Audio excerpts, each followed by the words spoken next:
Class, our today's first topic is converting fraction into decimals. So for that I am taking the example of 3 upon 4. This is your question number first, A part, 3 upon 4. So how we convert this fraction into decimal? For that you all know 3 upon 4 means 3 divided by 4, and we can write that in this form also, 3 divided by 4. But as you all know, if your dividend is less than your divisor, at that time you use decimals. So I use decimal here, and whenever you use your decimals, you have a power to increase 1 0 in dividend. So I put decimal here and I can increase 1 0 here.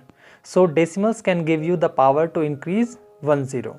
Now 4 7 ja 28. 2 is remainder. Now it's very important.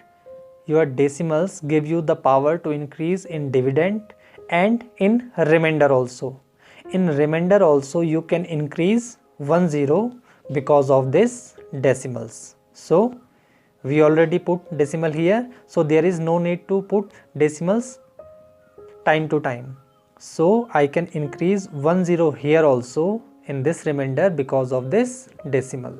So now 4 5 ja 20. So you can carry this division till you find your remainder will be 0.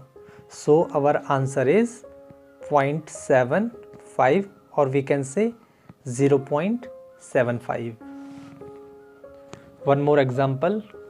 See, 8 upon 10. Dividend is less than divisor, so put the decimal. So before decimal I can put 0, there is no change. So when I put the decimal I can increase 1 0 here. So 10 8 ja 80. So our answer is 0.8. One more example. Question number E, 11 upon 25. So the meaning is,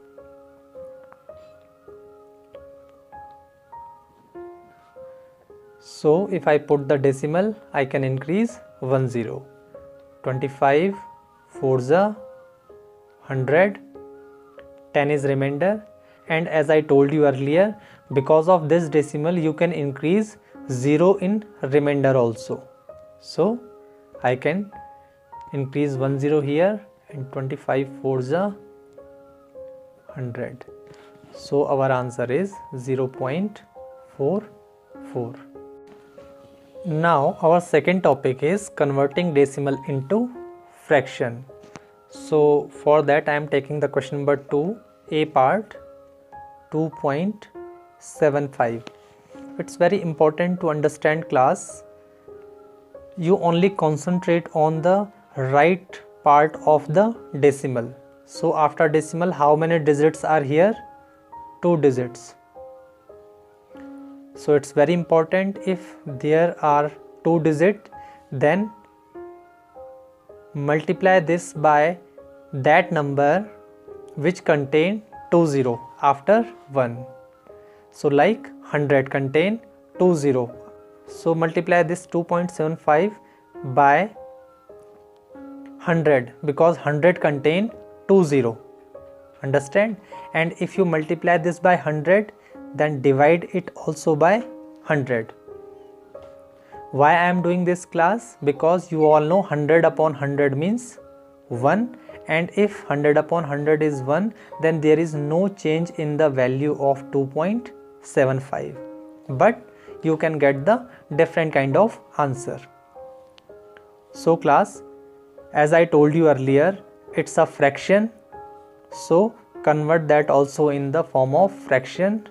So now your question will become 2.75 into 100 into 1 upon 1 into 100, and now 2.75 into 100 means 27500. You all know the multiplication of decimals.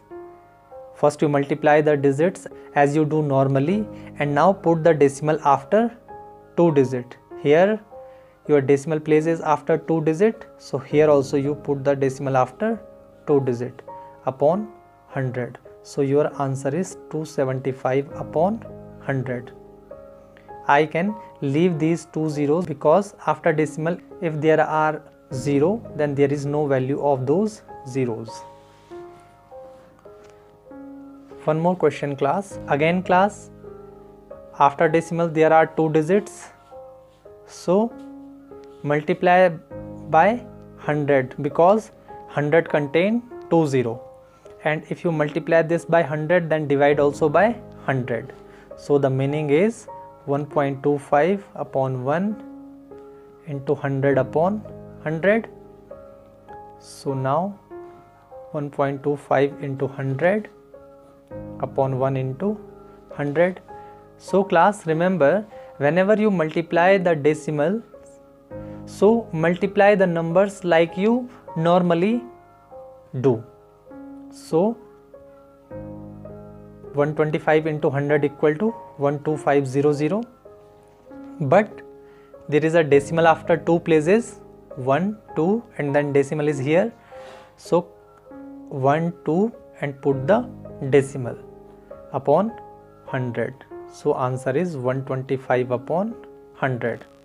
We can leave the zeros after decimals.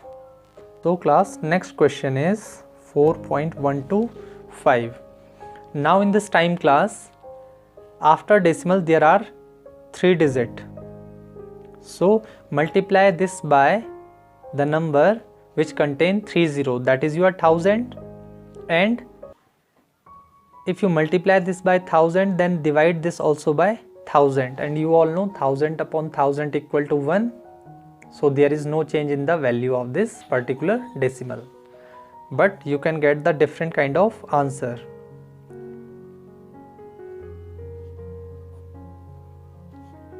This is your fractional form, so convert that also in the fractional form. So the answer is 4.125 multiply by 1000 upon 1 into 1000. So class, as I told you earlier, whenever you multiply the decimals, take your decimal as your simple number and multiply it as you do normally. But after 1, 2 and 3 digit there are decimal, so here also after 1, 2 and 3 digit you can put decimal, and now your answer is 4125 upon 1000, which is in the fractional form.